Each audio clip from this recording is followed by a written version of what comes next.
Ellie raced IndyCars from 1913 to 1925, starting 45 races out of 52 attempts. He would win a pair of races at St. Paul in 1914 and Chicago in 1917. Ellie also served as Ralph De Palma's riding mechanic when he won the 1914 Vanderbilt Cup. Here Ellie sits in his car at the 1915 American Grand Prix, where he finished 13th.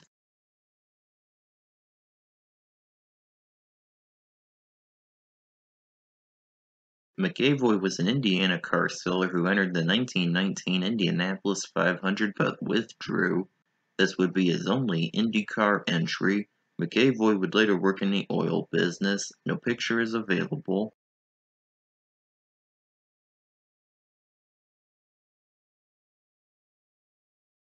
Larson mostly raced in IMCA races. He also entered at Indianapolis in 1931 but failed to qualify in his only IndyCar attempt. Unfortunately, Larson was killed in a crash at the Minnesota State Fairgrounds later that year.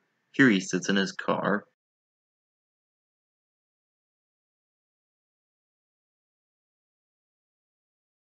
Sennett raced sports cars, stock cars, and sprint cars. His only national championship entry was at the 1951 500 where he failed to qualify after crashing in qualifying.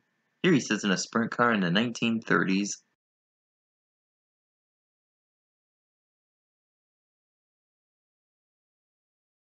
Stokes was a dirt track driver who entered a pair of IndyCar races in 1949. He failed to qualify at Indianapolis and finished 13th at Springfield. Additionally, Stokes failed to start an exhibition race at Williams Grove. Unfortunately, he was killed in a car crash on the way back from the Springfield race when his wife, who survived, crashed.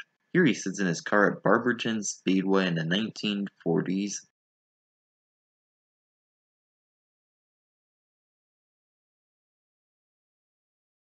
Ongais started off as a drag racer. He would win the AHRA Gas Dragster Championship in 1963 and 1964, and the NHRA AA Dragster Championship in 1965. He first entered 3 IndyCar races in 1968 and one in 1971, but failed to start all of them. He returned in 1976 and won at Michigan the following year. Ongais then won 5 races in 1978 and continued to race through 1987. He later competed in the IRL from 1996 to 1998 and finished 7th at the 1996 500 after replacing Scott Brayton, who had been killed in a practice crash.